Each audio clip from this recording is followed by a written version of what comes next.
आप सभी को मेरा प्रणाम। मैं अर्चना पांडे राम गुलाम राय ऑनलाइन क्लासेस में आपका स्वागत करती हूँ। आज का मेरा टॉपिक है यात्रा वृत्तांत। यात्रा वृत्तांत का अर्थ क्या है, परिभाषा क्या है, आइए जानते हैं। यात्रा वृत्तांत का अर्थ एवं परिभाषा। हिंदी साहित्य में एक अलग विधा के रूप में यात्रा वृत्तांतों का लेखन एक नई शुरुआत है। यात्रा वृत्तांत साहित्य की एक ऐसी विधा है जिसमें लेखक अपनी यात्राओं का अनुभव एक रोचक ढंग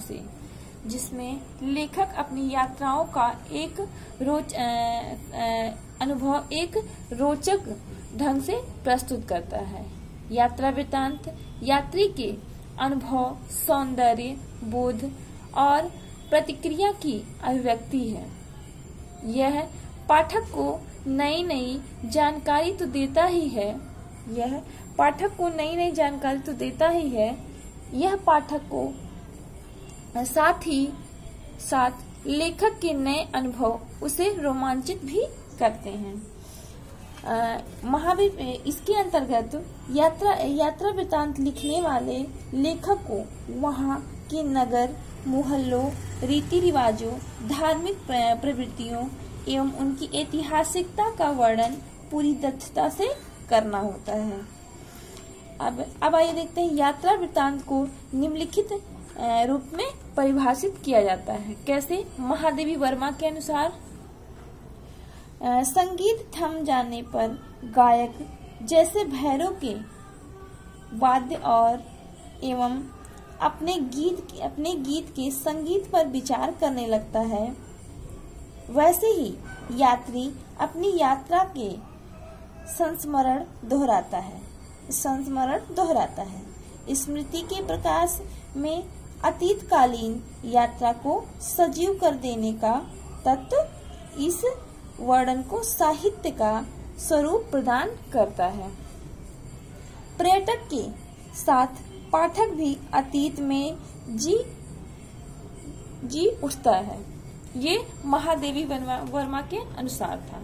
अब आइए देखते हैं यात्रा वृत्तांत का विकास कैसे हुआ है, आइए जानते हैं। हिंदी साहित्य में यात्रा वृत्तांत लिखने की परंपरा का सूत्रपात भारतेंदु से माना जाता है। एक बार फिर से देखते हैं। हिंदी साहित्य में यात्रा वृत्तांत लिखने की परंपरा का सूत्रपात भारतेंदु से माना जाता है।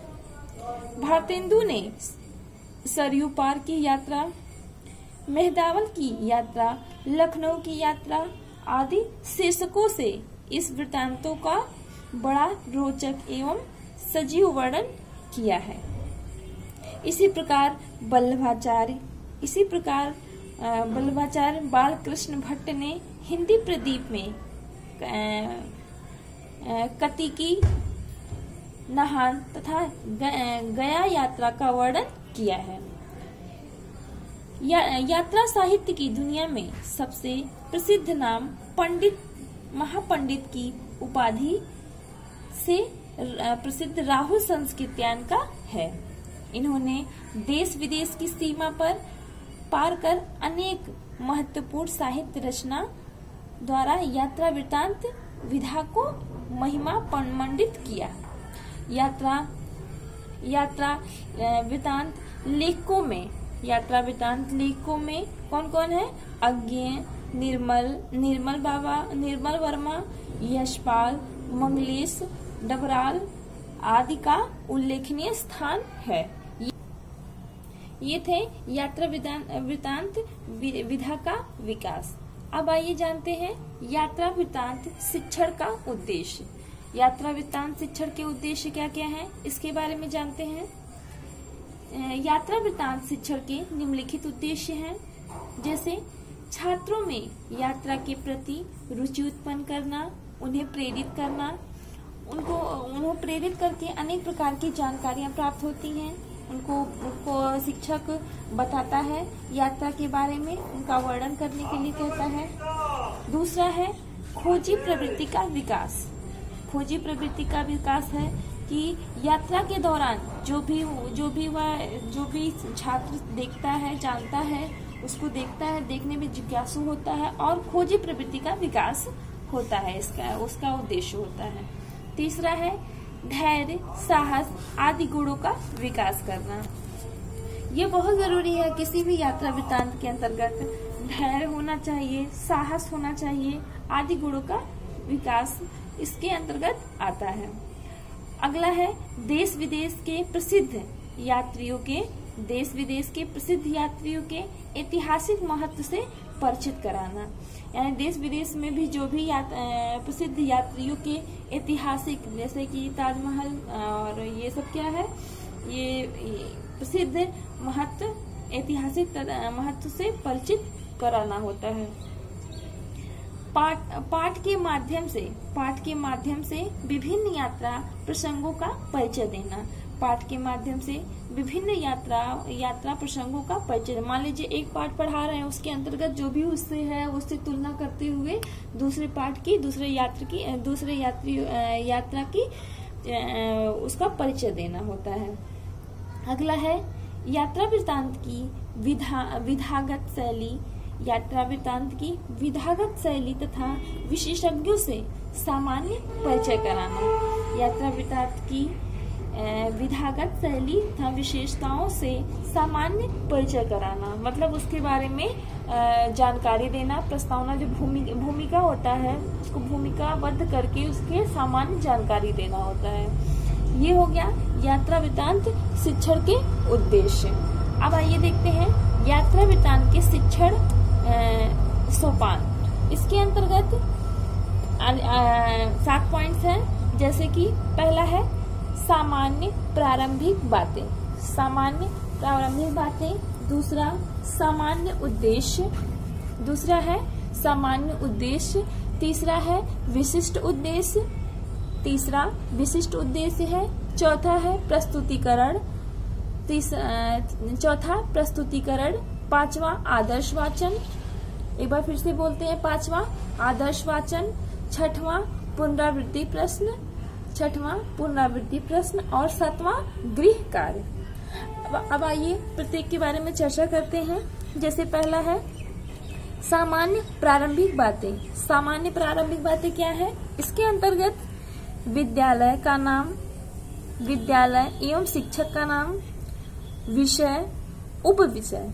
विषय है कि सब्जेक्ट का पढ़ाई, मान लीजिए हिंदी पढ़ा रहे हैं, हिंदी के अंतर्गत उपविषय क्या है? उपविषय का अर्थ है कि हिंदी के अंतर्गत गद्य आता है, पद्य आता है, तो उसमें उपविषय में अगर गद्य पढ़ रहे हैं तो गद्य डालेंगे और पद्य पढ़ रहे हैं, कविता पढ़ रहे हैं तो कविता डालेंगे। दिनांक डेट डालेंगे। कालांश किस पीरियड में पढ़ा रहे हैं इसके बारे में उसको बताएंगे, आदि का उल्लेख होता है। ये सामान्य प्रारंभिक बातें के अंतर्गत है। अब आइए देखते हैं दूसरा सामान्य उद्देश्य के अंतर्गत जैसे विद्यार्थियों में यात्रा के प्रति रुचि उत्पन्न करना, अन्वेषण प्रवृत्ति का विकास करना, धैर्य साहस आदि गुणों का विकास करना, मतलब उनमें धैर्य बनाए रखना, साहस आदि गुणों का विकास करना।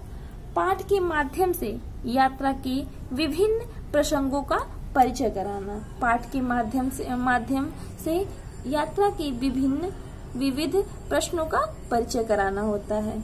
ये सामान्य उद्देश्य के अंतर्गत आते हैं। अब तीसरा है विशिष्ट उद्देश्य क्या है? इसके अंतर्गत यात्रा वृत्तांत में वर्णित प्रसंगों, रचनाओं, घटनाओं एवं परिस्थितियों के आधार पर उपयुक्त सामान्य उद्देश्य का निर्धारण होता है। मतलब विशिष्ट उद्देश्य के अंतर्गत घटनाओं एवं परिस्थितियों के आधार पर उपयुक्त सामान्य उद्देश्य का निर्धारण होता है। अब आइए चौथा देखते हैं प्रस्तुतिकरण क्या है? इसके अंतर्गत यात्रा संबंधी किसी रोचक प्रसंगों को, यात्रा में वर्णित किसी घटना को या लेखक के जीवन परिचय या यात्रा के प्रति उसकी रुचि से संबंधित वर्णन को आधार बनाया जा सकता है। मतलब किसी पे उसकी रुचि से संबंधित वर्णन को आधार बनाया जा सकता है। ये प्रस्तुतिकरण के अंतर्गत आता है। मतलब जो पाठ पढ़ाना है उसका प्रस्तुतिकरण अच्छा होना चाहिए। अगला है आदर्श वाचन। आदर्श वाचन क्या है? ये 5वां पॉइंट है।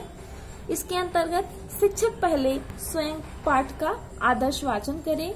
मतलब शिक्षक पहले जो पाठ पढ़ाने जा रहा है उसको सबसे पहले उसका आदर्श वाचन करे, मतलब अच्छे से पाठ उसको पढ़ाए, आदर्श वाचन करे तथा छात्रों से अनुकरण वाचन तथा मौन वाचन करवाए तथा अपने वो आदर्श वाचन करे और छात्रों को अनुकरण उसको अनुकरण करने के लिए कहे और कुछ बच्चों को मतलब जो है मन में पढ़ने के लिए बोल बोल कर पढ़ने से सुनाई नहीं देगा।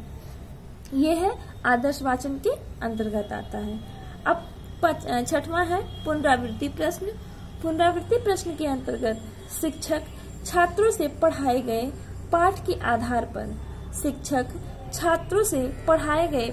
आधार पर पुनरावृत्ति प्रश्न करे। जैसे मान लीजिए सब पढ़ा दिए, इसमें सामान्य प्रारंभिक बातें हो गई, सामान्य उद्देश्य हो गया, विशिष्ट उद्देश्य, प्रस्तुतिकरण कर दिया और प्रस्तुतिकरण करने के बाद आदर्श वाचन करके शिक्षक उसको पढ़ाया, उसको बताया, उसकी व्याख्या किया। उसके बाद से पुनरावृत्ति के प्रश्न, सब कुछ पढ़ाने के बाद उसमें से शिक्षक छात्र से प्रश्न पूछता है, छात्र उसका उत्तर देते हैं। ये पुनरावृत्ति प्रश्न के अंतर्गत आ गया। अब 7वां पॉइंट है गृह कार्य। गृह कार्य के अंतर्गत छात्रों को अपनी यात्रा का विस्तृत वर्णन लिखने को दिया जाए। जैसे छात्रों को अपनी यात्रा, कोई भी यात्रा, जो भी यात्रा के बारे में वर्णन किए हैं उसका विस्तृत वर्णन करने को कहा जाए कि वो कब गए थे, कहाँ गए थे, कितने बजे गए थे, इन सभी की मतलब जो भी यात्रा वृत्तांत के दौरान जो भी घटनाएं हुई थी उनका वर्णन करने के लिए दिया जाए। ये गृह कार्य के अंतर्गत आते हैं। तो आज का मेरा टॉपिक यात्रा वृत्तांत यही समाप्त होता है।